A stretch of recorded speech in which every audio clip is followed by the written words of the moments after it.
Yeah, welcome everybody to Studio X New York.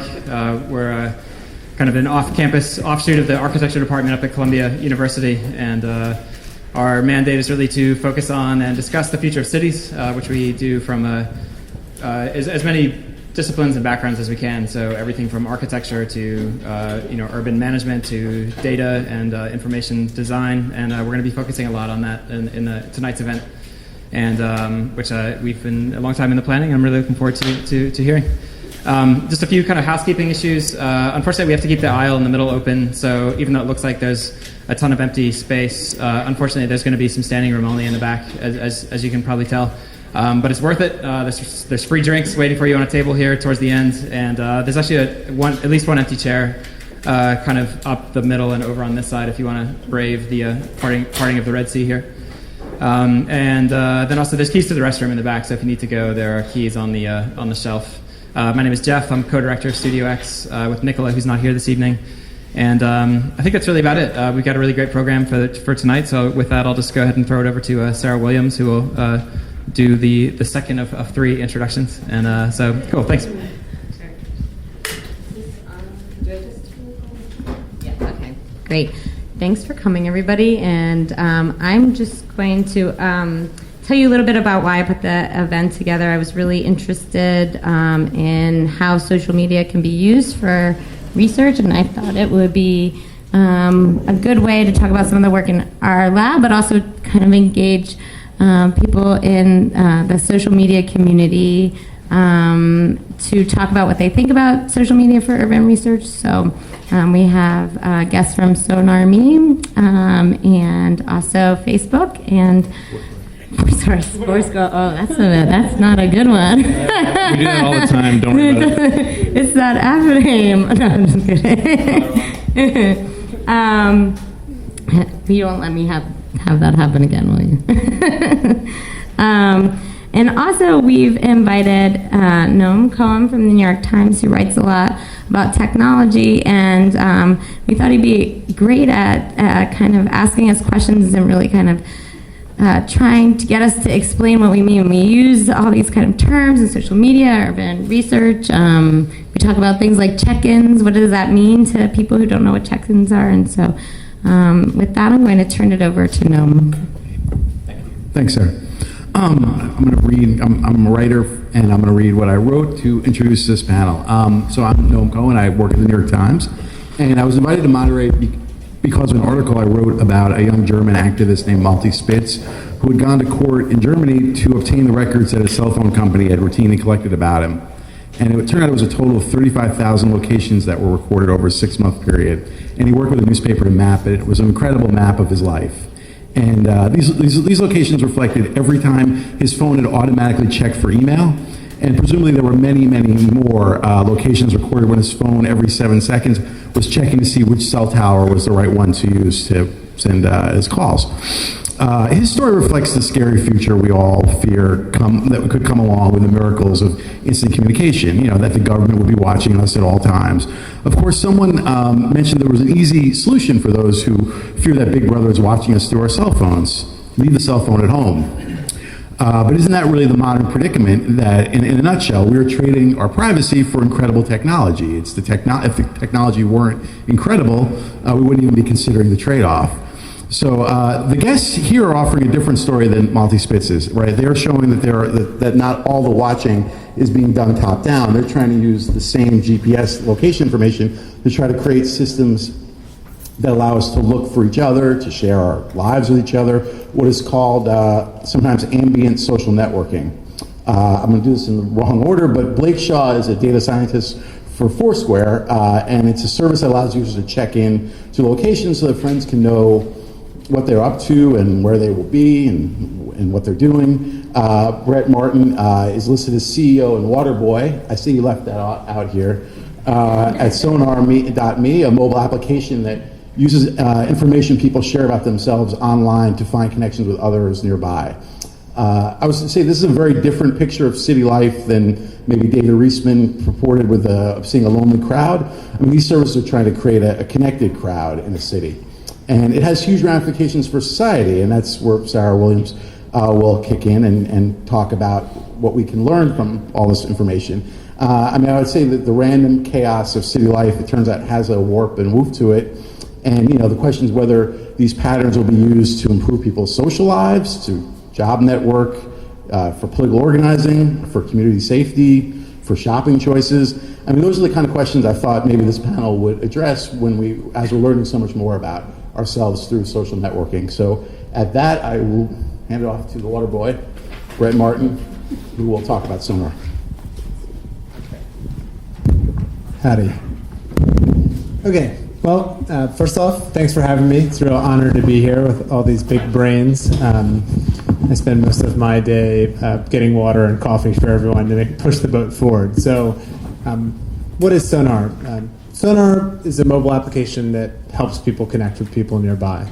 It works kind of like you come to a place like this, you open up Sonar, and it turns out that the person next to you is a friend of a friend with your roommate from college. Or the guy that's sitting 2 seats across from you also used to work with you at Google or attended Brown with you 10 years back. So what we do is we leverage all the data that we just spent the past 10 years uploading to the internet, who we like, who our friends are, where we work, and downloading that to the earth, and then letting people use that information to find and connect with each other. I guess sort of what I was thinking about when I took my 3 hours today to figure out how I could contribute to the conversation here is, one, sort of set the stage for the past, like how did we get here? Where is all the social media data coming from? Then secondly, move into, what are the state-of-the-art tools that people are using to sort of make sense of that data?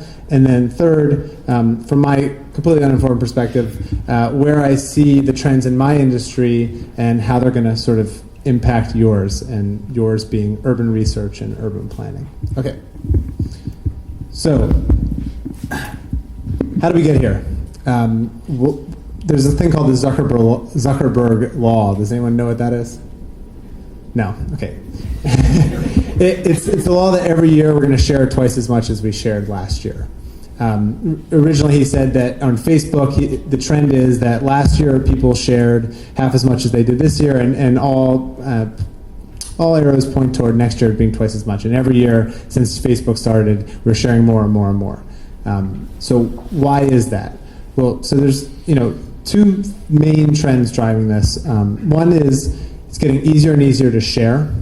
So if you think about like sharing, how that started, there's a very clear trend in terms of publishing platforms for people, the tools that we use to share, becoming easier and easier to use. So originally, we had telephone, and we had snail mail, or we had the snail mail, then we had telephone, then we had email, then we had Blogger, right? And then we had Twitter, which is microblogging, and it was even easier. You didn't have to write a full blog post. And then came along Foursquare, right? So you didn't even have to write 140 characters for your tweet.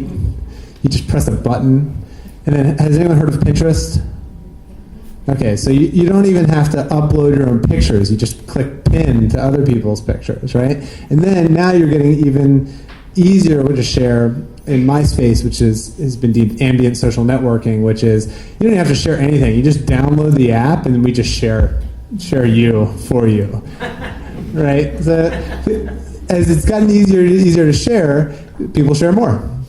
And the other main trend is the proliferation of sensors.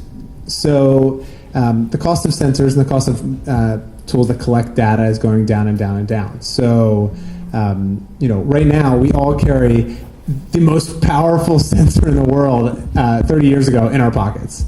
This thing collects pictures, it collects my location, it collects who I'm connecting with, who I'm calling, who I'm receiving text messages from, my velocity, right? Notice how far I walk today.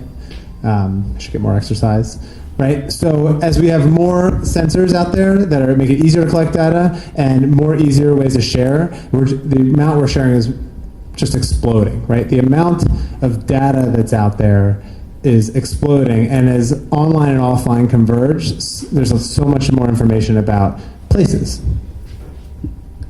Boom.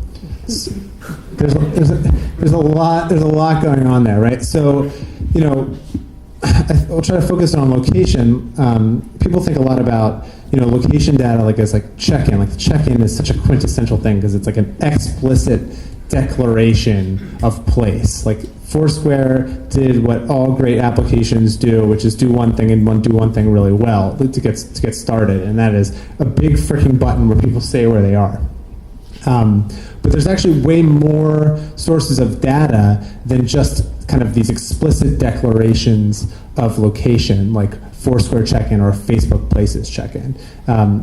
All these other things, right? Like when I take a picture on this application called Food Spotting, it's like people taking pictures of their food, right? I declare that I was at a restaurant. Or if you guys, RSVP'd to this event, I know there was no RSVP, but maybe you put it in your calendar, right? Like that's another indication of location. Or if you tweet something and then you geotag that, that's another place where we've added location. Or so kind of the list goes on and on. There's more and more data out there for us to interact with, and particularly location-based data. So, but all that data, how do we access that, right? So how like with all the data out there, it can get confusing, and like how do we make sense of it, right? So I guess like if you think about the internet, there's this trend toward interoperability and sort of data as a platform. So think of, does anyone, who knows what an API is? Oh, awesome. Okay. I see what I'm dealing with here, right? So the data is out there, and the trend in, is sort of private silos of publicly available data. So, with the stage set, we can move forward. All the data is out there. Now we can grab it. So, like, this is where we are, and now how are people taking advantage of this? So with all this data, like the tools that people, startups like Sonar are using is how do we? The problem has gone not from collecting data, but to making sense of it, right? So who's heard of natural language processing? Okay, a little less. Okay, so natural language processing is like making sense of unstructured data, under reading text, strings of text, and understanding, inferring meaning from that. So there's, what was I going to use? And then facial recognition software. That's why I use this. There's like a Techstars company that just launched in New York a couple months ago that basically puts cameras on top of billboards to do facial recognition of everyone that's walking by to see if they actually saw the billboard, right? And if you're male or female. There was actually just earlier this week, there was an article about this Japanese technology that can read 36 million faces in a second. So for surveillance. And then finally, machine learning, which I won't even try to hold a candle to, but basically machines are getting smarter and smarter at being able to interpret, take in more information, and then make smarter interpretations of that. So more data in, better data out. Right. So, like, what does that mean? Advertising industry might not seem very interesting or relevant to the people in this room, but right now it's undergoing the biggest change in the entire history of the industry. In the past 10 years, advertising has changed more than it had since it started thousands of years ago. And in the next 10 years, it's going to be change more than it has in the past 10. And why is that? It's because of measurability and the accountability that goes with that. So, like, social as a percentage of ad spend has gone from 0, basically, 5 years ago to 40%. And there's an old advertising adage, which is, half the money I spend on advertising is useless, but I just don't know which half. So not surprisingly, most of the money in advertising now is going towards places where people can see the effect of it and account for it. So as you guys start to have accountability and measurability to the impact of sort of the urban planning initiatives that people are doing, like, hey, We added a new park. We added a new playground here. You know how you walk around and you see the playgrounds, and you're like, how the hell did they get money to build that? I have never once seen a child like on that jungle gym, right? Like that person's getting fired in the future because you're going to be able to say like, yeah, bro, like no one has ever touched that piece. That has not improved the happiness, right? You can start to use things like natural language processing and sentiment analysis to analyze the tweets of the people in a neighborhood and say, are they happier than they were before? There's actually an interesting Twitter study that came out. Twitter data scientists are trying to do a linkage between sadness and eating at McDonald's. so they're saying they're like looking for people that are tweeting about McDonald's, and then they are analyzing it for words like sad, unhappy, broke up, bad relationship, etc. And they're drawing a trend there, right? So how does that apply to you guys? I don't know, but I imagine when you start to implement things, there's going to be real accountability. It's probably going to change the projects that people do. So, yes, it's just somewhat timely. So customization and crowdsourcing. This is sort of perhaps a subset of measurement, but right now everyone has an opinion. Part of this whole sharing thing is, people want to tell you things, and now that there's the channels for communication, you don't have to work in a vacuum anymore. So, does anyone know what's going on here? So Kuntz is somehow, I just heard this literally like on the way over here, and the person who helped me build the slide deck just threw it in. But apparently they're hanging a train over the High Line. I don't know if they asked anyone if they thought this was a good idea, but they might consider it in the future. And at least we very much know that there is going to be measurability, and I would love it if someone in this room would leverage my data set or Blake's to see like, hey, are people enjoying the train? Because it cost us $23 million or something like that. Okay, so point being here is, you can ask the crowd. Right now you can get direct feedback from the people that you are building for and planning for, and solicit feedback in real time, right? So there's no more working in a vacuum. So those are kind of the tools, and now this is sort of like my, as I said, completely uninformed perspective on how this might change how people think about designing spaces. And what's different is just unprecedented context for the decisions that you guys are going to be making. Never before has there been so much information to inform your decisions. And I guess, like sort of an aside anecdote from Sonar. So again, we help people connect, and we leverage the information. People's Facebook accounts, Foursquare accounts, LinkedIn accounts, Twitter accounts. Look at everyone in the room and then find people and recommend people. So we make people recommendations fundamentally. And we found an interesting thing. When I'm at a tech party, New York tech party, and then it tells me that someone else in the room also likes TechCrunch. In fact, 110 other people in the room like TechCrunch. It's not very useful, right? But when I go home, and if I find someone there who also, I go home from Ocean City, Maryland. If it tells me that someone else from home also is from Ocean City, Maryland, it's also not very interesting.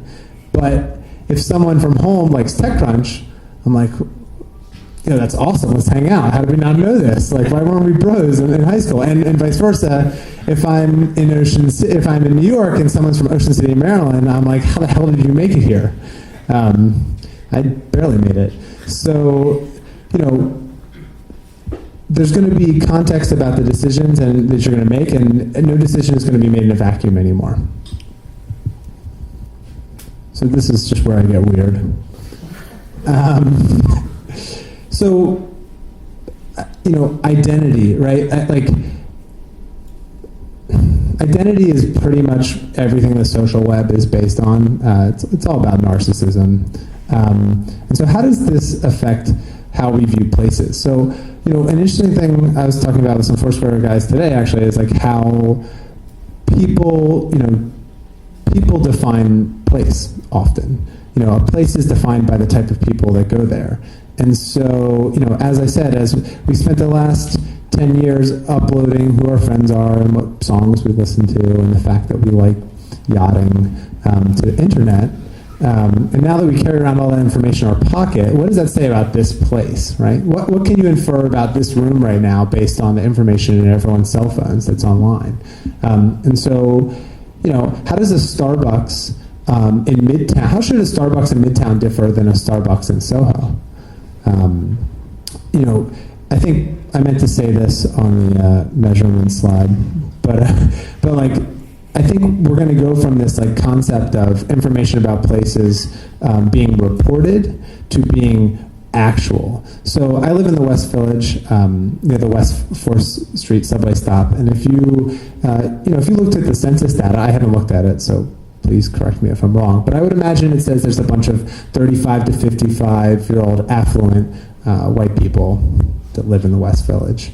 But if you've ever hung out in my neighborhood on a Thursday, Friday, or Saturday night, it's actually a bunch of middle school black kids, I think, from the Bronx and transvestites, right? So how does that inform, like the services you provide to the people in that area, right? So our identities are going to become sort of purport carried, and they're going to start to inform the places that we're at, and then how's that going to change how we design for people at that place? Personalization. So not only do we want the place to be designed for us in aggregate, I think it's going to get down to the hyper-local level where every bar I walk into, I'm imagining this like, bespoke mustached man with suspenders serving me my favorite drink, right? Like everywhere I go, like when I go online, right? When I go to Amazon, if like the book that they're recommending me isn't like exactly what I want, I'm like, this is a terrible recommendation. This is just offensive. Like, how dare they think I like the Hunger Games, although I did see it on opening night. Right? Like, this is our expectation online. Like, at this point online, we have this expectation that, everything is going to be perfectly customized, designed for us. It's going to show all of our friends circling around the product, telling us how freaking awesome it is and how we should use it. And the offline world is going to go the same way. So, how are you designing the space for both us, as a group, but also me as an individual? I don't know how public spaces are going to evolve, but, I want some sort of tweet wall that's showing me all my personalized news, like, following around on the sidewalk or something like that. Is that what you guys do? No? Okay, sorry. It's just slap me afterward, but that would be cool if someone's going to work on that. So how are spaces going to become personalized based on the information that we have about the people there? Ooh, that's cold.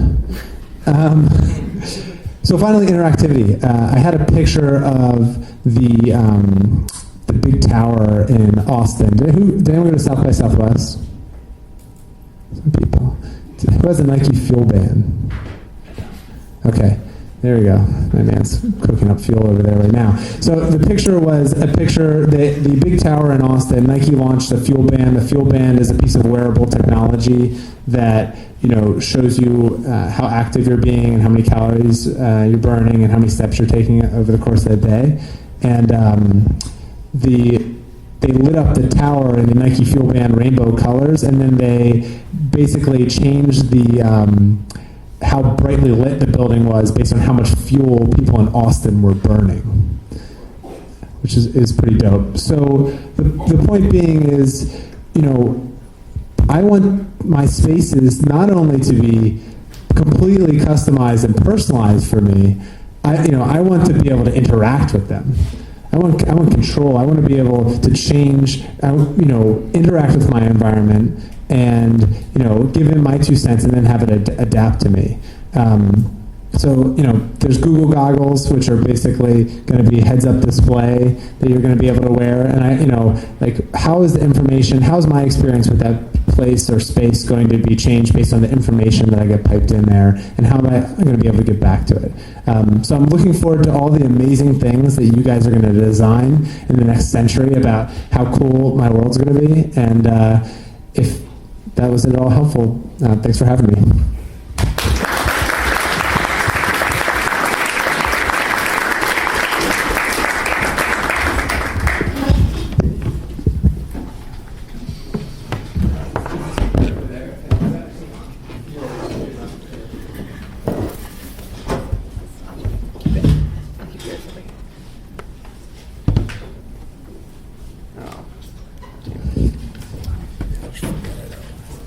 Sorry, I thought it was all set up. 1 second.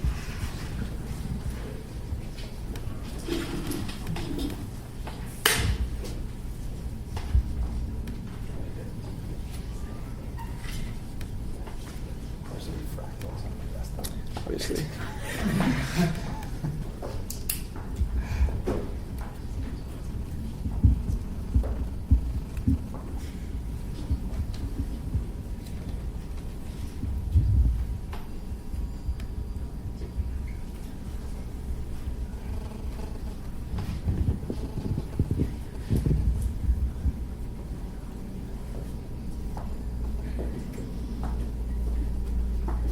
Sorry, just a second. Yeah, maybe. Do you want me to do? I think I can just stand over here. And Okay. do it.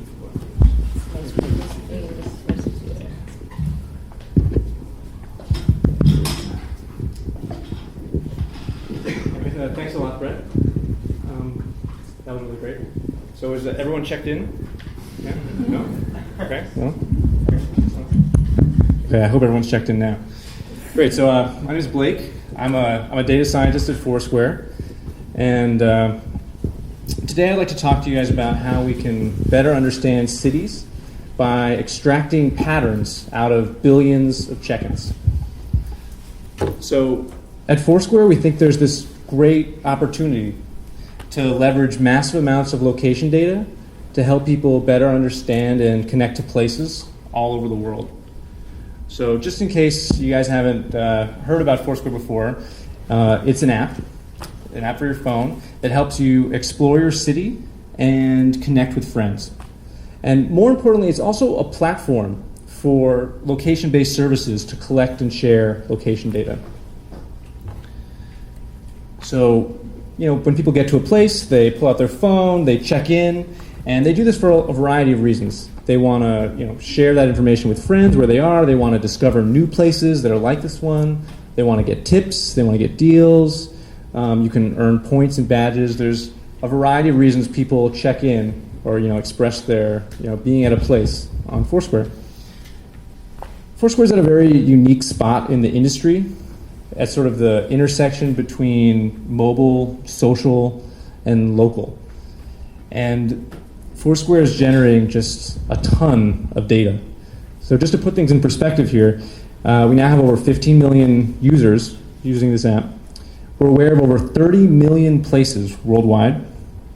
We have over 1.5 billion check-ins.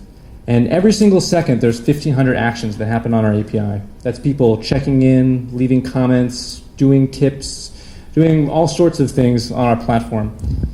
We think that this data offers an unprecedented view into the behavior of millions of people as they're moving around cities. So just to give you a sense of what this data looks like, so here's a visualization of 1 week's worth of check-in activity worldwide. This is one of my favorite visualizations to show because it not only gives a sense of sort of the scale and the breadth of Foursquare data, but it also lets us see the sort of habitual patterns in human behavior. So you can see every single check-in is plotted like a dot on this map. And the color of the check-in relates to the category. So you can see that, for instance, like nightlife spots, as the nighttime rolls over America, everything will turn dark blue. Nightlife spots will peak and then they'll fade. There's all these kinds of activities, shopping, travel, etc., that have their own distinct patterns in time. And you can really see these habitual patterns in human behaviors by looking at a plot of check-ins like this. So, we think it's not only useful to sort of look at check-ins this way, in this sort of, to visualize these aggregate daily rhythms, but we also think that we can use this data to make cities easier to use. So the idea is that, from this data about who is doing what and when, we could build a unique recommendation engine that allows people to find what they're looking for. So that's the idea behind Foursquare Explore. The idea is that you can take this app, just pull it out of your pocket anywhere in the world, express that you want pancakes, for instance, and it'll point you in the right direction to get some pancakes. And it'll give you a recommendation that's curated by your social network, that's ranked by what's going on in that area. We think this is a very, very powerful idea. Anyway, so that was just sort of a brief intro to Foursquare, what we're about, and our data. So I just want to focus on sort of these three things for the next 10 minutes. A brief study that the Wall Street Journal did comparing some statistics about our data. And then I want to talk about these two questions, sort of like, what is a place? How can we define it? And also, how can we quantify what the dynamics of a city are? So this is a week's worth of check-in activity for New York City. You can see a strong daily pulse as people show up to the city, they go to work, they wake up, they're doing a bunch of stuff. There's going to be a different pattern for the weekdays and then going into the weekend. I think it's amazing to see sort of the pulse of the city. And we can now easily compare this to another city. So take a look at San Francisco, for example. Again, we see this strong, week-hour pattern. There's going to be a different, pattern between a Monday versus a Saturday, for instance. Here's some, interesting statistics about New York versus San Francisco. So it turns out that, where San Franciscans are, driving around in their cars and checking into coffee shops, New Yorkers are checking in at bars and taking the bus.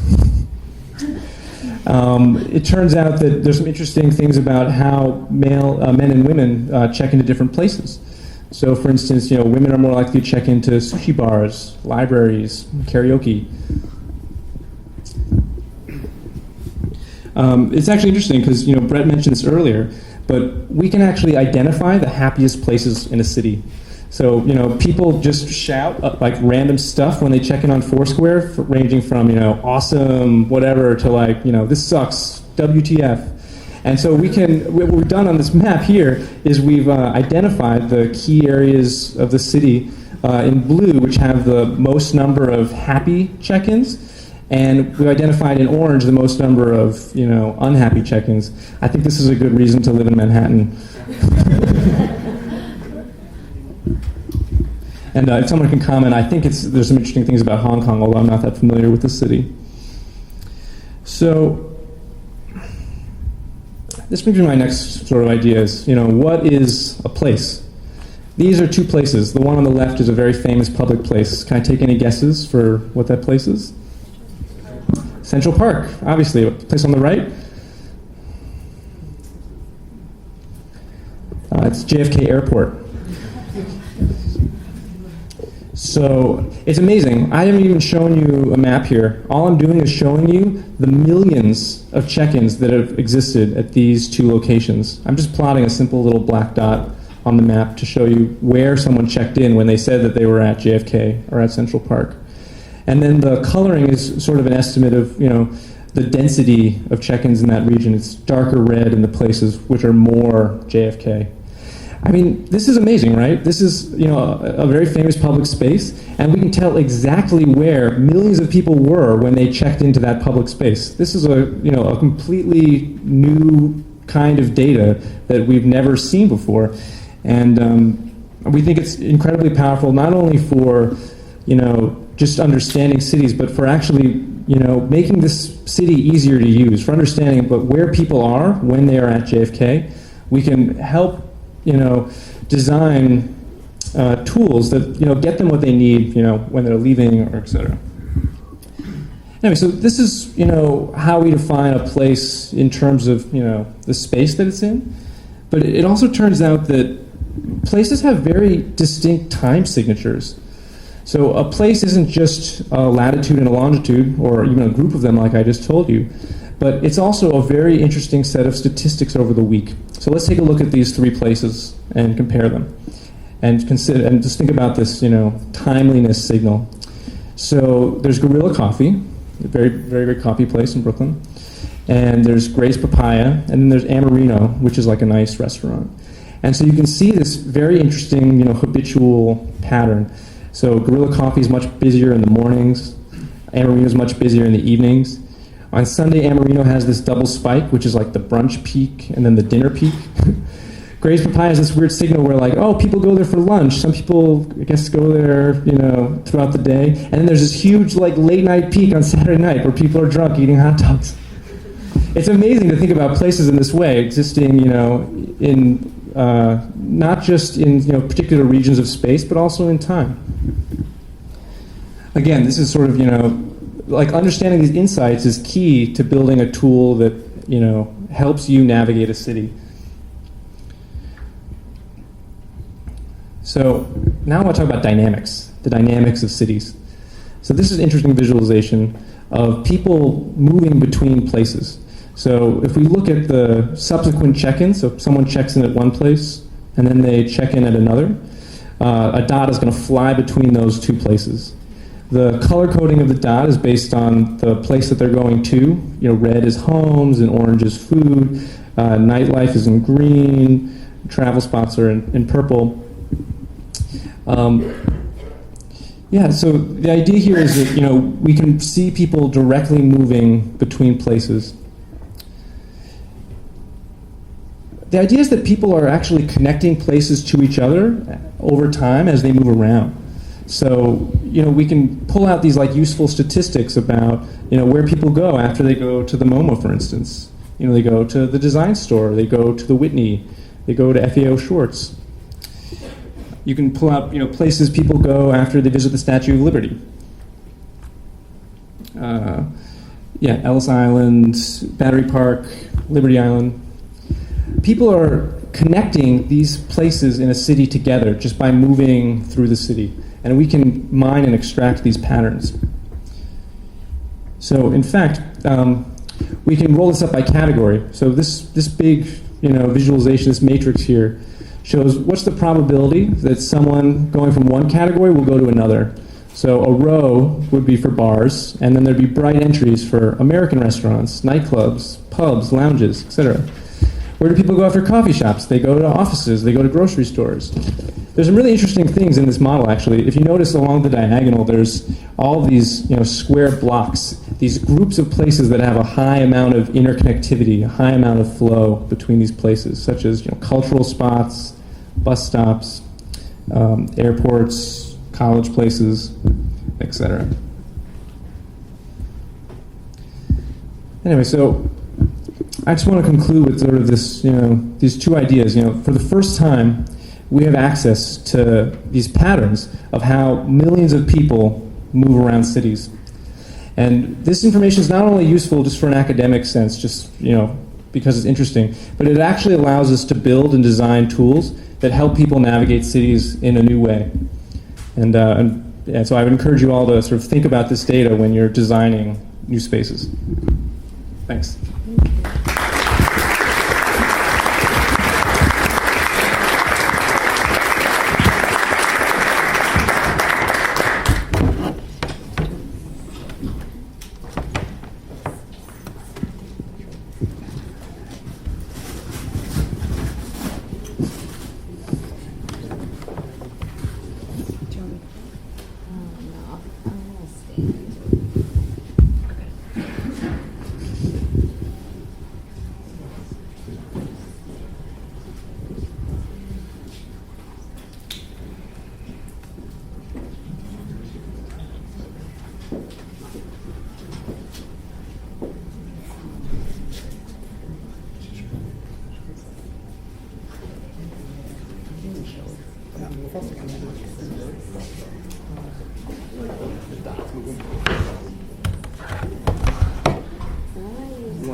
Okay, so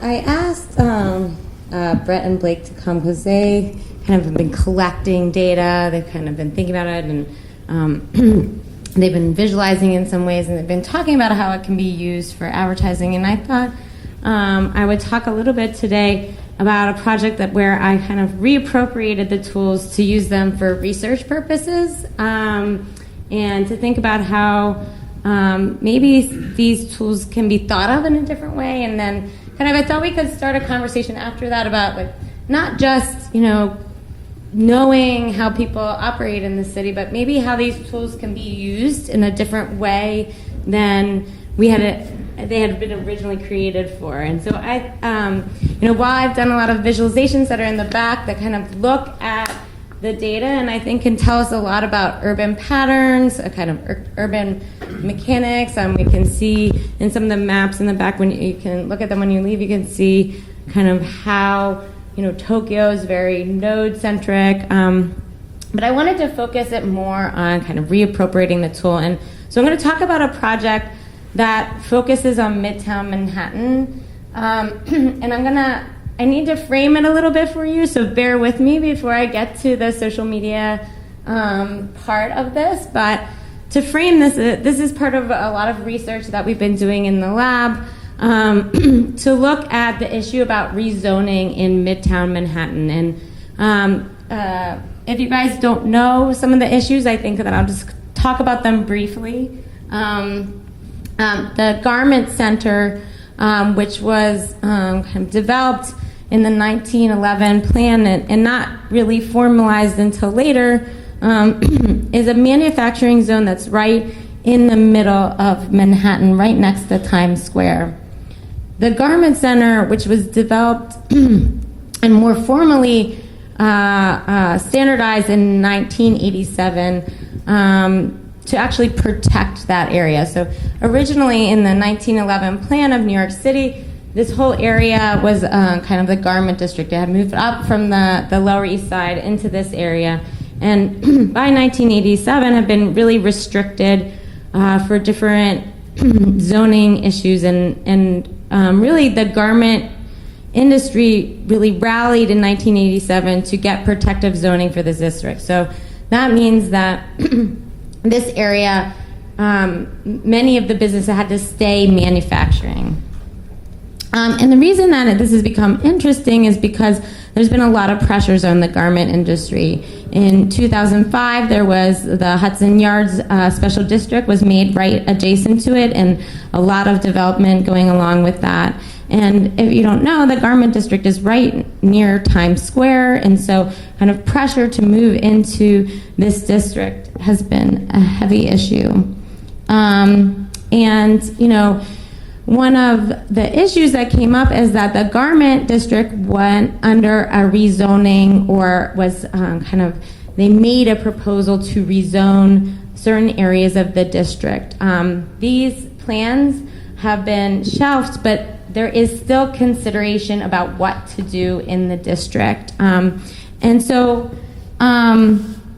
Just to give a little bit more context, you can see why it's such a popular area to be thought for rezoning. It's right in the middle of the bus, the Port Authority, the office, Fairleigh Post Office, Penn Station. It's around a number of different subway stops at Times Square.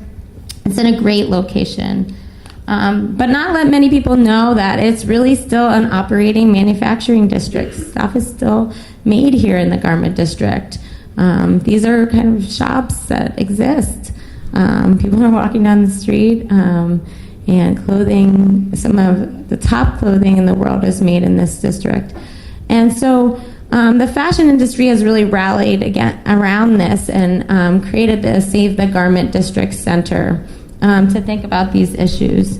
And just to give you a sense, and I don't want to say the story is completely unbalanced, but New York has lost 81.5% of its manufacturing jobs, as has the rest of the United States. And so the issue about thinking about what to do with the Garment Center is really a critical one at this point of thinking about manufacturing loss in this city.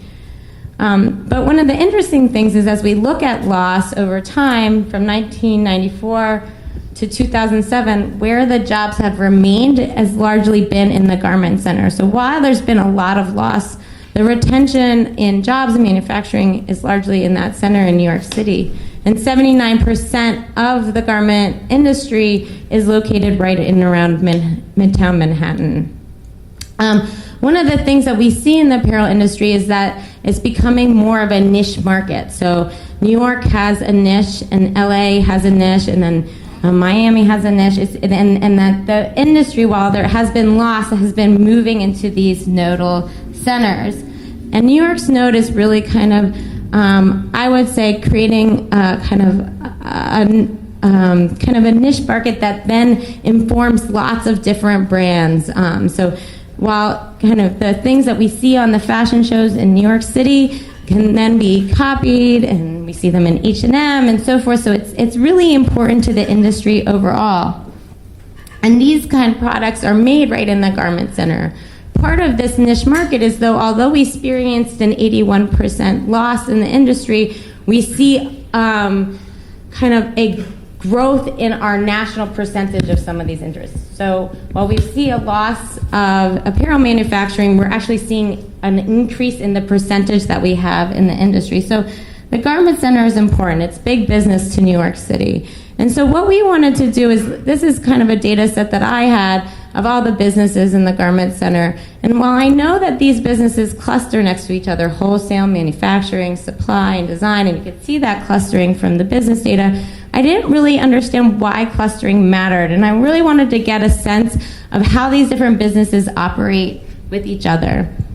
And so I know that the mix of the fashion industry is really about how wholesalers and suppliers and manufacturers, retailers work with each other, and that's what makes having a cluster important. And so what I decided to do is look at the motion of the industry. And what we did in this study, and this is where we're getting to the social media part. Sorry it's taken so long to set up the framework. But I really wanted to know, how does an industrial cluster actually work on a micro level in real time? And what are the precise daily activities that occur within agglomeration economies? So how can we do that? How can we see where people are? And I started to think about how we have all these devices on us that kind of tell us how we're moving through the city.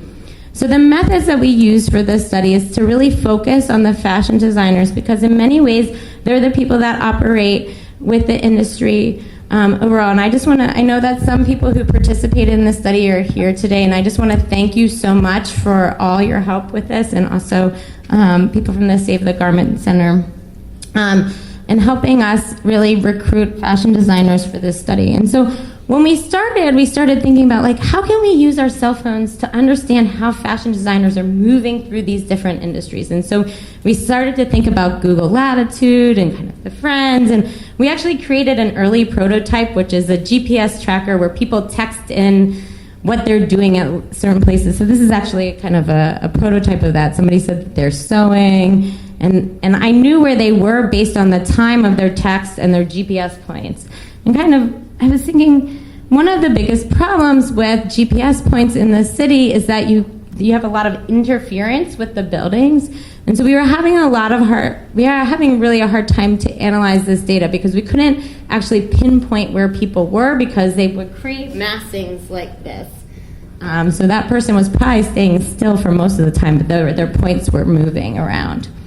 And so we realized that we could actually use Foursquare to actually, when you check into Foursquare, the X and Y coordinate's permanent. So people could check in, and that could go to a permanent X and Y. So instead of reinventing the wheel and kind of making this program that I had, we had a software that could be used on everybody's phones. We didn't have to make a software that was specific to everybody's phones that were participating in the study. But we also could get a targeted X and Y location very quickly to be able to analyze the data. This was a little bit about what these two are, and I think we know enough about Foursquare at this point. But it's not intended for this. It's intended to check in to kind of win prizes and navigate the city in kind of an urban game. So how it works in this study is Jane, a design intern or a fashion designer, has to run to a trim store to check in on an order. She searches on Foursquare for her location. She checks in, and it plots it on the map. And so we recruited over 100 different fashion designers, interns, jewelry makers, purse makers, and we did this from our previous work in Made in Midtown, sign-ups through social media, and actually canvassing, which turned out to be the best. We actually kind of canvassed different locations throughout the city. We went into Williamsburg, we went into Soho, and we asked people if they wanted to participate in this study. And we really wanted to get small, mid-level, large design firms, and we wanted people that were inside the district, the garment district, and people who were outside the district. And we asked them to check into everything that they did during the workday. And we did it for an average 2-week period. And this we developed this time period with the fashion designers, and I can tell you a little bit more about that if you have questions about it, but we spent a lot of time thinking about this time period. Just to give you a sense of what participants of the study felt, they felt the data was representative. People felt like they remember to check in 80% of the time, so there is some error in the data.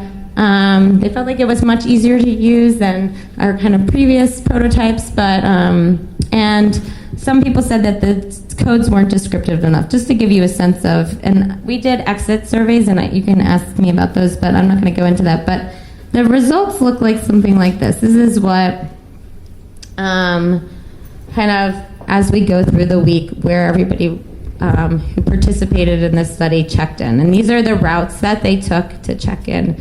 And so you can begin to see kind of in real time, here, how important the district is to many of these fashion designers. And I'm just going to click next because it repeats a bit. Let's see. Next slide. So one of the things that we did is kind of categorize each trip we kind of categorized a trip by a place where your home location started and ended. And so we knew, so this particular trip had a lot of stops. Not many trips had 5 stops, but we wanted to understand kind of how people moved. Did they do a lot of different stops or trips, or did they chain trips, or just really how did they operate as they moved through and did their errands, their business errands. These are all the businesses that were visited in and around the Garment Center. The yellow is manufacturing, and you can see kind of a cluster on 8th Avenue. We have wholesale, design, and supply scattered throughout. But the number one business that was visited during the study was manufacturing. 76 of the 287 businesses were manufacturing, then supply, wholesale, other, and design.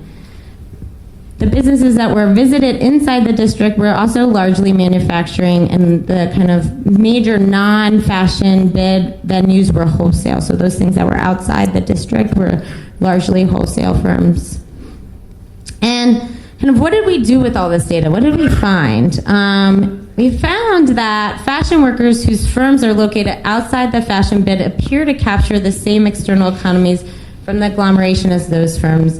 And this makes a lot of sense, right? It takes a garment district designer, they spend about 101 minutes on average making business trips, but they make 9 trips per day. And that's a little bit because they can make more trips. Where outside the district designers make about 115 minutes worth of trips, so they spend roughly the same amount of time making trips, but they make less trips. They chain their trips when they come into the city. So 77% of trips come into the fashion bid overall. 80% of the stops are in the fashion bid. 91% are within a 15-minute walk of the fashion bid. So we can begin to see the kind of importance of the agglomeration to fashion designers both inside and outside the fashion district. When I say trip chaining is key to efficiency, so you can see these are kind of a plot of the trips. So these are the pink are fashion designers that are in the fashion bid, and then the green are people outside the fashion bid bid. And what you can see is that, people outside are the ones that tend to make more multiple stops. So they're kind of making more of the 4 and 5 and 6 trip stops because they come into the agglomeration, they do a number of their errands, and then they leave. So that in that way, the garment center is supportive to the regional economy of the district. 51% of trips by non-fashion bid designers come into the fashion bid, and 80% of those are chains. So people who, fashion designers that are not working in the bid, 50% of their overall business operations at some point come into the bid, and then they chain those trips. So the number 2 finding, I would say, is that firm size and type rather than geographic location seem to be the number 1 indicator for how agglomeration is used by fashion design communities. So the large and mid-level designers mostly use the fashion bid for manufacturing as well as wholesale, but that's one of the biggest things that the district is used for, while small designers tend to use the district more for research. So they come into the wholesalers, the shops, the supply firms, and this could be because they make more of their products, they hand sew them, they don't need the manufacturers, they might not have the kind of runs that are needed, but they still are very dependent on the district to get their supplies, but also think about what kinds of fashions that they might be interested in designing. 3, one of the clearest benefits of the agglomeration is that it allows for the chaos of innovation process and just-in-time necessities of productions of creative industry. So it's kind of the chaos of innovation, and that there's no pattern, rhyme, or reason, and that having an agglomeration allows us to kind of have this just-in-time need. So if we need to go to a manufacturer at a moment, we can do that. If we need to go to a supply store, we can run and do that. And that, there's been a lot of literature that talks about this being a way that really sparks creativity. It's the papaya king of the fashion design industry. Exactly. Exactly, taking that same graph. And so this is just to look at it again, the fashion bid designers versus the non-bid designers have, maybe there's a break for lunch there with the non-fashion bid designers, but really it's kind of a chaos in the way that they use the district. So kind of overall, we used Foursquare to say agglomeration is not an insider game. Simply having access to the agglomeration is almost as beneficial as actually being spatially located in it. And that's saying that the fashion district is important to the regional economy more than we might have thought. Place-specific economic development might have wide-ranging effects on both the industry and the region. And location costs and cost-prohibitive real estate prices associated with industrial clustering can be circumvented if we look at this. And so I think one of the things that we really want to do is, as we move on with the research, is really think about, can our research be applied to other kinds of industrial clusters? Can we think about Foursquare as a way to allow us to understand the spatial dynamics of other kinds of industries? We talk a lot about clustering mattering to the tech industry, business and entertainment industry. Is this a tool that we might be able to use this kind of dynamics and get access to a scale of data that we've never had before? So thank you. And with that, I'd like to...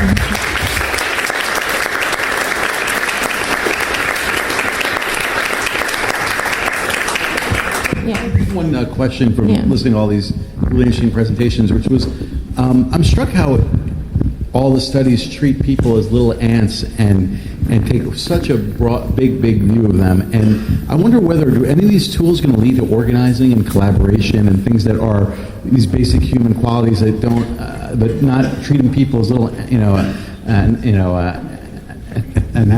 separate little individuals who all do their thing and create a pattern rather than actually working together to create something. And kind of what Sarah's looking at is a pre-existing community and taking that larger view. But I wonder, is any kind of organizing or collaboration of these human things we think of, a community coming out of your research?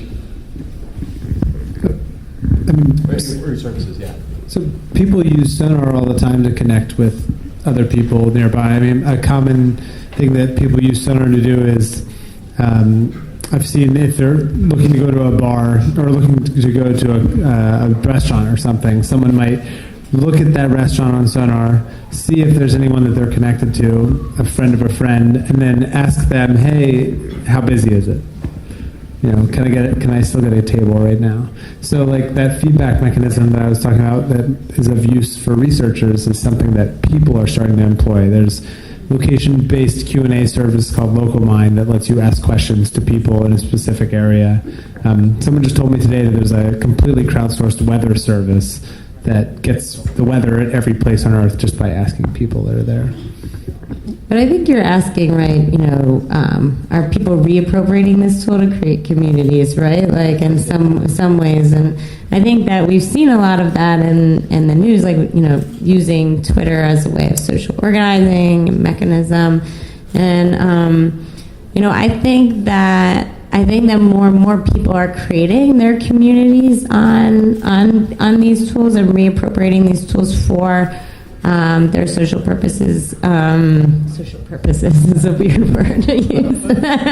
But I think just Occupy Wall Street is a great example of that, the kind of organizing that happened through Foursquare is included in that. Is there examples of Foursquare? Are there examples of Foursquare that, independent of politics, I'm thinking even just, services in your community or neighborhood, other kind of. Is this something you've seen germinating the way it has on Twitter? Yes and no. I think that Foursquare is going to be rather transformative for small businesses, right? The idea that a community, has to serve. That small businesses have to serve the needs of their community. Like that's a very well-known thing. But most people can't find small businesses and can't connect to the services that they need to. And so I think having something like Foursquare that sits in the middle that helps people find what they're looking for is going to be really important. And it's going to allow smaller businesses to compete with bigger ones. It's going to be very democratizing. And how is government been held accountable through Foursquare or with Sonar? Is that something that do people check into the DMV and say it's a bad experience, or the kind of accountability that Brett was talking about? So we've actually done some sentiment analysis on our venues, and the U.S. Post Office is the lowest sentiment place that we could find in downtown Manhattan. Just a quick little anecdote.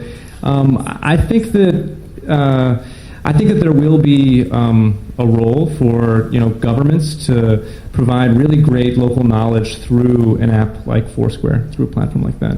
We already see a lot of politicians using it, saying when they were going to speak, and leaving informative tips about interesting political issues that happen around places. Is there a microphone for the crowd, or should I just? There's not, unfortunately. But I'm sure people can project. Yeah, please. I thought the presentations were all great. Thank you for putting this together. I saw two different things in the data that I thought were really interesting. I see your point about creating communities and connecting it, especially for small business, which I felt like was evident in the fashion data. But I'm wondering, if I was on an association to protect the fashion industry's position there next to Times Square, it seems like you had a confluence of data that showed that locality isn't necessarily as important as much as access to what's driving the industry, because you had people out in Williamsburg running errands, and then you had this difference in productivity between the number of errands that you could do if you were local within that area versus kind of exterior to that area. And I'm just wondering if that type of evidence can sometimes be used in the converse, where they say, look, if locality is not as important as it used to be, then why does the fashion industry need to cling on to this one area when we can appropriate that for other types of economic development, and yet there's this resiliency amongst the fashion industry that it remains kind of epicentered at 26%. You're saying put it on Long Island City or something. I'm not saying that they have to be outcast, but necessarily, if they're proposing that this Hudson area project would be more viable because of the value of that real estate, I'm just wondering about, because it seems like what this data is presenting is two sides of a picture that could be used either way, and just if you want to comment on that. I kind of see it that the fact that the agglomeration is so centrally located, which is the value, right? That you can be in Williamsburg and be a fashion designer and get easy access to this agglomeration. So actually, I kind of feel like if you moved it to Long Island City, it would be problematic. It's the central location that allows you to have access to the agglomeration. But that's a good point, is that data can be flipped around, and that you can always tell the story that you want with data. So maybe that's the story that you saw from I kind of saw it in a different way. And so I think that's an issue to consider when we're thinking about any kind of analysis that we're doing with data research. Is can it be used for good or evil, or it depends on the perspective of how you're looking at it. How do we deal with that? I think that we have to be responsible for ethically using data. That occurred to me when we were talking about sentiment analysis. And McDonald's. The attitude, and I'm hardly defending McDonald's, but the attitude of the people going into McDonald's could have a lot to do with how they feel after they've eaten. And you'd hate to sort of judge a park. Wow, in this poor neighborhood, they're all really depressed. So why do we have a park there? There are biases that you would hate to sort of build into how you allocate resources. I think that's a good thing to bring up. Is it's really important when we think about this data about at what perspective we're looking at it, because that kind of caught my mind too when you're saying, like, do we need a park here? Do we don't need a park here? Well, who's checking in is highly dependent on that. And so I think also part of what we need to consider in thinking about social media for urban research is how we analyze this data in a way that's ethically responsible, right? So who's checking in is kind of a certain age group. What can they tell us about the city that we need to think about? Sure. Yeah. How do cities organize their data now, and how do you integrate these new technologies? It's kind of like meta population data that's real time. It's more sophisticated than anything a city has just sitting there. How do you? But that's more voluminous, I would assume. But I don't know. How do you work with the city or to amplify that? I think New York is doing a great job so far. Actually, there's like a New York, open data initiative where they're trying to release lots of data, and they've actually made a ton of great like Foursquare city data mashups. For instance, there's one where you check into a restaurant, and then 5 seconds later, it'll look up in the health records for the city to see what the health rating for that place is, and it'll send you a text message like, "Hey, get out! It's below a C." I think that like these kinds of initiatives to make data open, to allow people to combine APIs from all these different data sources, to allow small developers to make innovative apps. I think that's the future, and that's what a city can do to really like be data driven.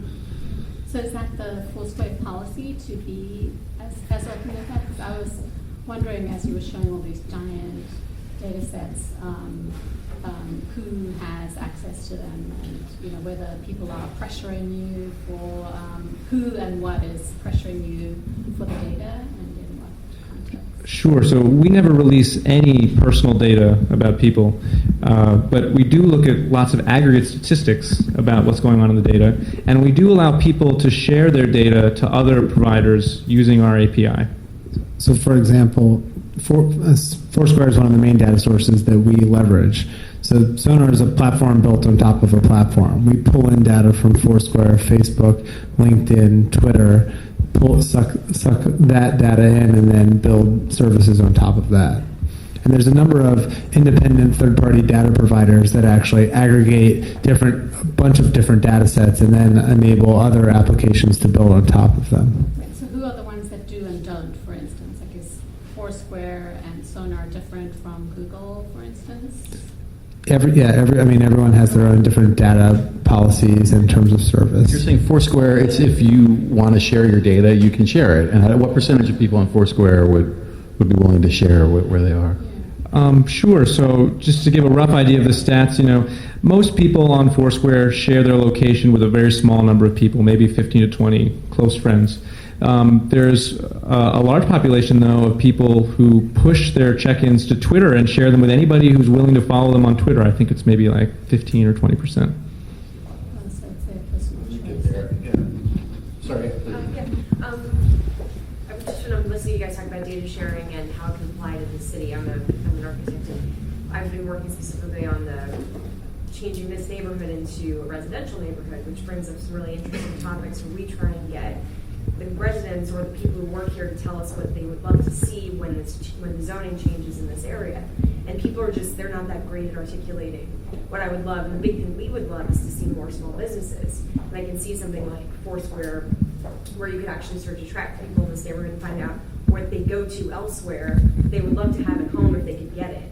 And I wonder, like, if you could use that type of data, how you could feed it back to the potential businesses or the community or the bid to say, like, we should really push for these guys to get this space, or we should maybe adapt zoning to allow businesses this big because this is really what people are missing. Or, I can see how you could work with the city and the neighborhood and everybody to try and get something. It's funny. I was thinking the analogy that came up from a lot of the data that was shown there is like the bicycle ramp on the Manhattan Bridge. You sort of see there's a long bike ride you can take to get up there, and there's also some people walk and they just walk through and they've created a little path. It's much more direct, and it sort of seems like what you're saying is you follow all the long rambling ways people go to a hardware store. It would kind of prove, hey, they need a hardware store. Yeah. It seems like there's a lot of evidence there. And absolutely. I mean, one of the things I was thinking about is like, if you're looking to build a community center, right? Maybe for adolescents to keep them, out of trouble after school, right? Like, maybe you should look at all the people that those adolescents, young people follow on Twitter, or the things that they like on Facebook to help decide, like, what sort of programs you should run to that school instead of just saying, oh, we want to, talk about the arts. So that data is out there. It's really just a question of like people leveraging it.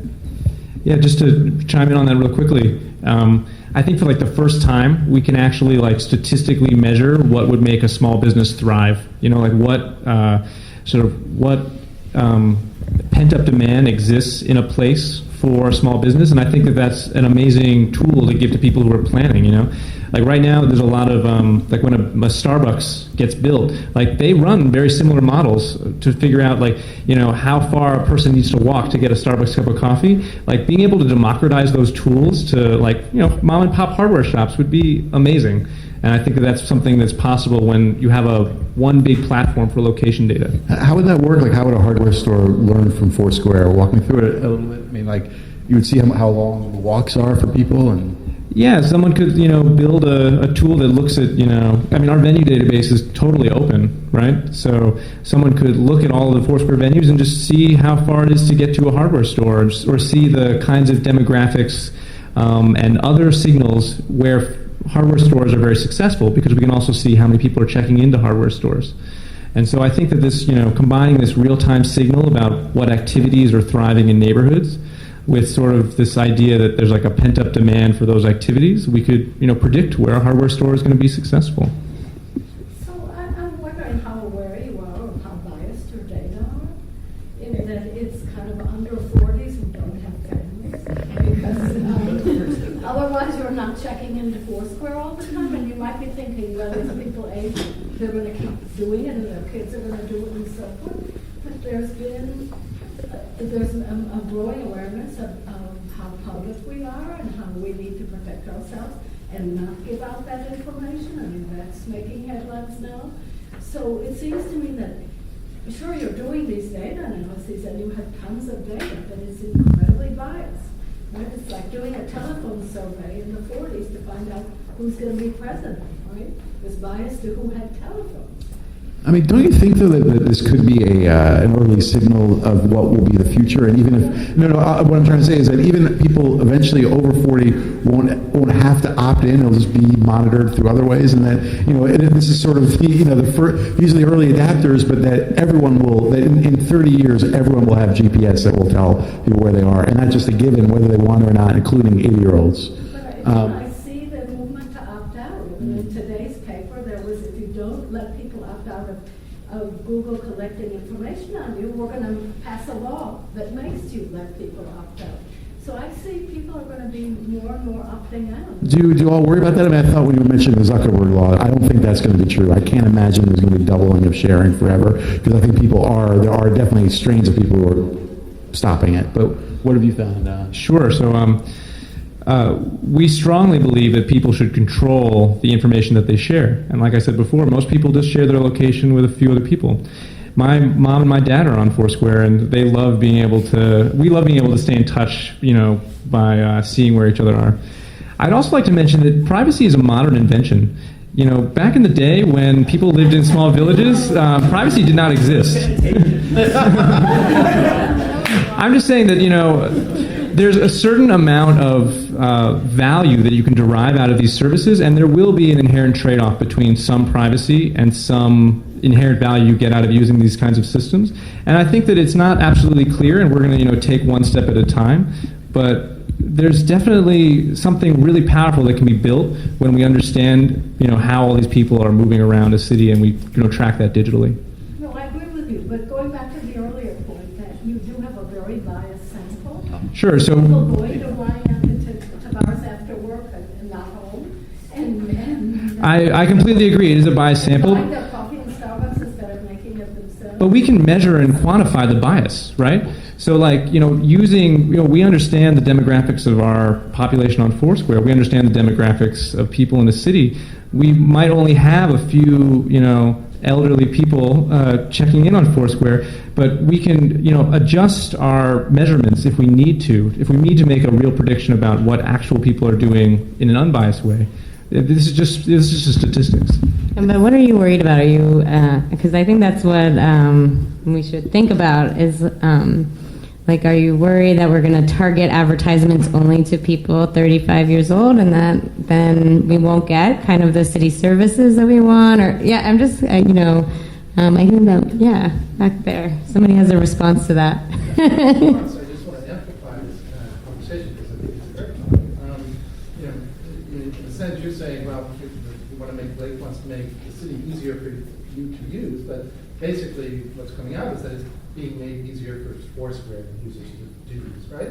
So that's a kind of characterization, maybe an unfair one, right? At the same time, Sarah points out that in their study, using Foursquare to understand something about the garment district, they even with people who were kind of bought into this project, they were only 80% accurate. So one thing we know about check-ins is that they have to decouple the act of checking in with that this is an interesting and viable place, right? It's I'm choosing to check in, at this place, for example, Studio X, but I didn't check in, let's say, at the deli downstairs where I got a cup of coffee before I came here, right? And so I think one thing that might be interesting for this conversation is to talk a little bit about the people who are working with this data. What are the limits? What are the things that you can't know? What are the things that you have to adjust for? What are the kind of margins of error in those adjustments that you need to make? Let's say for the quote unquote elderly, for the socially inept, right?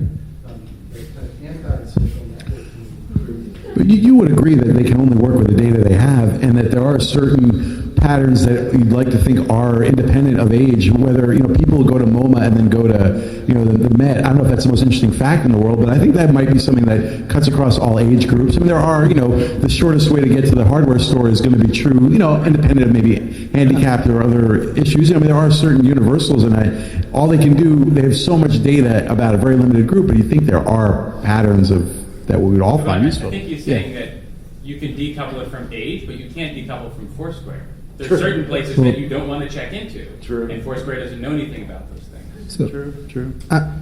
I'll fill this one for you. Thanks.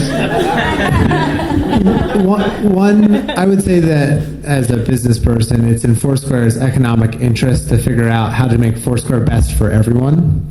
So I imagine that's like a top priority in the company, is not just to limit their features to the existing user base. So it's actually in their interest to understand how everyone would use their product and then build the product accordingly. Secondly, I tried to make this point, apparently didn't do a very good job.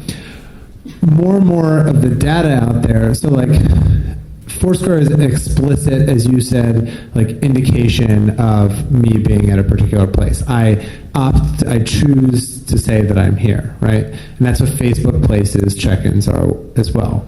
But more and more and more of the data out there the universe of geosocial data is more about implicit check-ins. So again, that's your RSVP to an event. You're saying you're going to an event on Facebook Places or Facebook events. It's saying that you're on Twitter, that you're at the airport. It's taking a picture and then posting it to the internet, and then that picture showing the Washington Monument, and it's the EXIF data off of that picture that says that you took that picture with an iPhone, right? So as location becomes a platform. So in the same way that Facebook became a platform, social's a platform, social's baked into everything, location is being baked into everything. So that data is just going to be attached to more and more actions. And at 1 billion users, I would say that Facebook is getting pretty proximate for the world. And if you look at the amount of data that this guy has compared to some survey with 1,000 people of the West Village, But it occurs to me a good point might be that in the world of Foursquare or even Facebook, there are no abortions, right? I mean, they don't happen, and why would you build an access road to the abortion clinic or something like that? And that's those are, I hadn't thought about it, but those are really good questions and why they would affect policy. What do you wanted to amplify? No, I just wanted to ask a sort of parallel question. I'm familiar with examples like Comstat, where the New York City Police Department was looking at location versus crime, and I'm familiar also with Starbucks and other retailers doing predictive analysis. But I'm wondering, that a lot of conjecture has been said about how can we design cities better with these new metrics, right?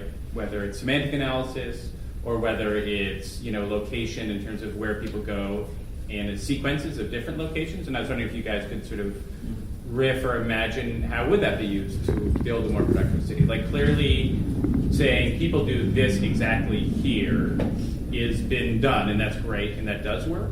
But in this next dimension, are there new models that you imagine? And also, the types of semantic analysis that you were talking about, I think you really get very quickly into correlation versus causation, and it sort of goes off the rails, in my mind, almost immediately. So do you have a sense of how these new sort of deeper and more qualitative data sets might inform future cities? Yeah, what I was asking, to me, I heard it as being about the predictiveness, and that kind of relates to that very cool graph you had that showed how the dots keep moving, and would it mean if you built a Jet Stadium that there'd be more steakhouses and whatever? I mean, that kind of stuff you're saying. I was hoping you guys would tell me that. One of the things I was thinking about on my way down here was that causation problem of a cool bar, right? If you open a cool bar, is it a cool bar because you built a cool bar and then cool people came? Or is it a cool bar because you had a space and you filled it full of cool people and served alcohol and then all of a sudden it was a cool bar?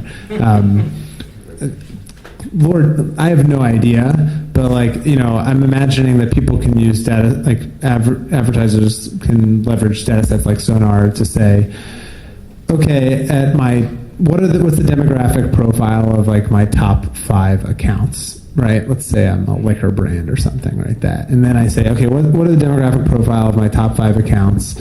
Find me the list of 100 other accounts that we don't already don't sell our whiskey at that have a similar demographic profile, and then go out and improve that. Yeah, I think one thing that this conversation is making me think, and maybe I'm taking it off the question, and then we can come back for it, but is that there are people who are collecting data, Foursquare, Facebook, Google, collecting lots of data, and it makes us a little nervous. What are they doing with this data?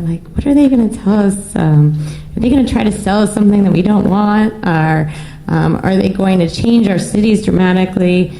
And then, I think the reason that I thought that this conversation would be interesting is because how can we take back the data and use it for ways that can describe it for something that we want in our cities? And so, the idea of, my project is, to take the Foursquare data and to take Foursquare and use it to tell us about the dimensions of a cluster, a manufacturing district that might be lost in the city. How can we kind of take back the data? So I think it's not just us asking these social media sites, well, what are they doing with our data? Which is an important question, and I think it's an important conversation that we should have. We should question and wonder what's going on with our data. But I also think we should think about the ways that we can take it back and let it tell us something about the city. And I don't think we have all the answers yet, because we haven't begun to do that. We've only sliced kind of a small slice of that.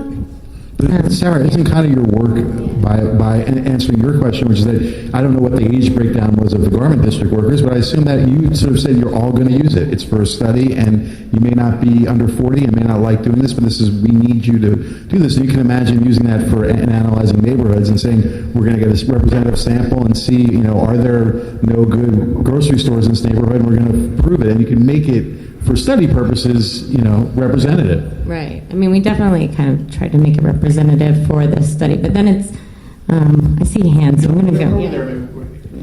Well, I have a quick question, because looking at some of the maps back there, the one for Beijing, I think it was, it kind of jumped at me because it seemed to have a lot less data on it. And it made me think about something, that a lot of the things that we're talking about is kind of an American, almost consumerist model from a bottom-up. If we just pay attention, the world will tell us what to do and we can go there. While in China and other places, and it leaves me with the question, what about agendas, other agendas that maybe people are not doing this now, but they could be. And also then other types of governments and other types of systems that don't work in this way. How do you, what happened with Beijing? Why are there so few people? Yeah, no, I think that's a really good point, and that's why we put the Beijing map up there, even though it had very limited check-ins. People don't check in, you don't really use Foursquare in Beijing for a number of reasons. I mean, I don't know if there's a limitation. Do you know if there's? It's difficult to be a tech company operating in China. I think it's, I like the map up there that you have the unusual places that people checked into. And I think it's important to remember that we could lose a lot of really valuable institutions, bookstores, therapists, places that people just don't check into. And I'd like to see that almost reverse of what we actually see people checking into. And I'm wondering, do people check into, are there people checking into therapists? Yes, people check in everywhere. I wouldn't say it's like a common place. There's definitely this inherent bias that people check into places they want to share with friends. But there's a contingent of people who check in everywhere, 50 times a day, at every single possible place they've been.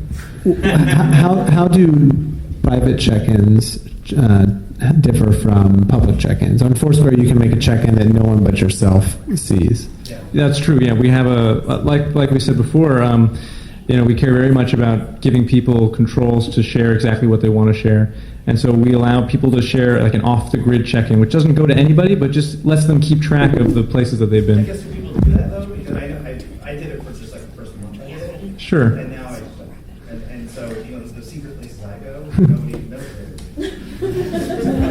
Which is good, but for me. I think we'll see as this, quantified self phenomena grows more, that people are going to really yearn to have a tool that keeps track of their daily patterns. And I think more and more people will do it, even if only a small people. I think that's where closed circuit TVs kick in also. So yeah. In all these discussions, it seems like it's always leading to being able to personalize your environment for your own experience, or someone else will personalize your experience, or an algorithm will personalize. So in all of these ways, they're suggesting choices to you. At what point do these choices become dictated to you, so that you are no longer able to see what else is out there? Is there a fear of that creating radicalized viewpoints and isolation? Sure. So part of that is right on. Like, we totally agree that using Foursquare, you could personalize your world. It'd be great, we talked about, making cities easier to use. It'd be really nice if, the places in the city understood, who I was and what I was trying to do. They should know that, when I'm in a certain area, a certain time, I like pizza. Show me a pizza place. Make sure I get to that pizza place if there's a really good one around. The second part of your question about, how do we design algorithms that don't limit our exposure to things. That's very interesting, and I've heard a lot of people talk recently about the filter bubble, about how now that we're living our lives online and with all these recommendation engines constantly trying to recommend stuff to us. It's very important to not, limit ourselves to just a small region of, recommendation space. And I think that, because of the sort of, all the public mindshare it's getting, a lot of people who are designing these algorithms are taking that thing into account. And I think that that's just something that we need to keep in mind when we design our next generation of recommendation algorithms. For example, at Foursquare, we really try to get recommendations from a wide variety of sources and combine them. So, when we want to say, like, this pizza place is good, it's good because your friend said it's good. It's good because it was on this Zagat list. It's good because it's really popular.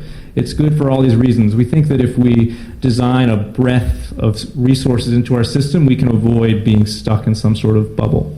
I mean, I think that your question really is leaving out the individual entirely. I mean, to say that I won't be able to not follow recommendations is a little bit much. And I do wonder, maybe there's almost a bias. Why do you have to go to the best pizzeria? I mean, I feel like, what's wrong with stumbling into a crappy one? I mean, there's a certain sense of that kind of the underlying biases or what, and maybe that was what your question was asking about China, is that you are saying that all this data, Sarah, you would agree, is kind of based on the idea that the mass of people are right, that the free market is right, and that's how we should do things, and the thing that's most popular is what should be encouraged, and that is a bias, and that is the system we live in. But you can easily see, no, it's better to have the most educated person decide where people should go eat pizza, and maybe it's healthier, and they won't. You were saying that you're worried that the ads will be for things that we don't want, but maybe the fears of the ads will be for things we do want, and that's also scary. I mean,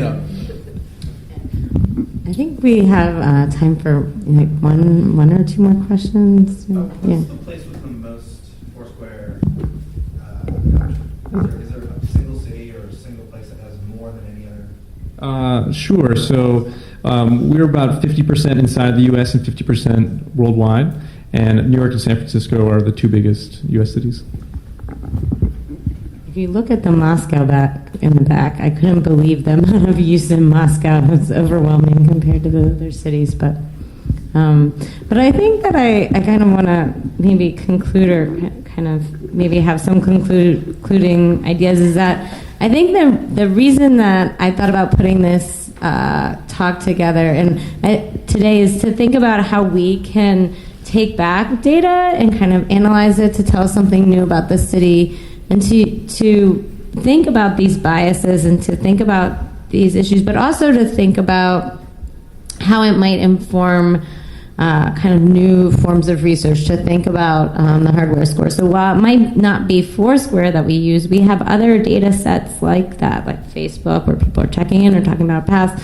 How can we use and turn around some of this data for kind of having positive impacts on the communities that we live in? And I think that with anything in data, there's kind of a double edge to it, right? And that, and I think that's what's coming out in this conversation, that there are people missing from the data, and we need to be conscious of that. But there's also people included in that, and that's something that we have to look at when we do our analysis of it.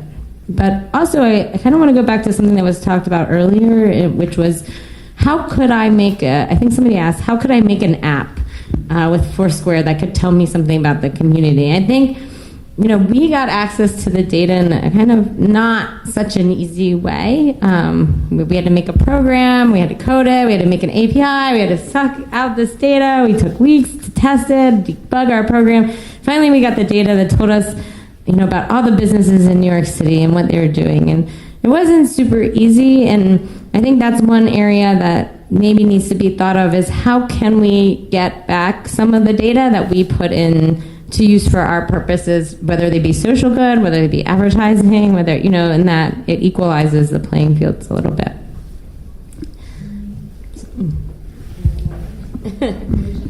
So that's the conclusion. I don't know if anybody has the end.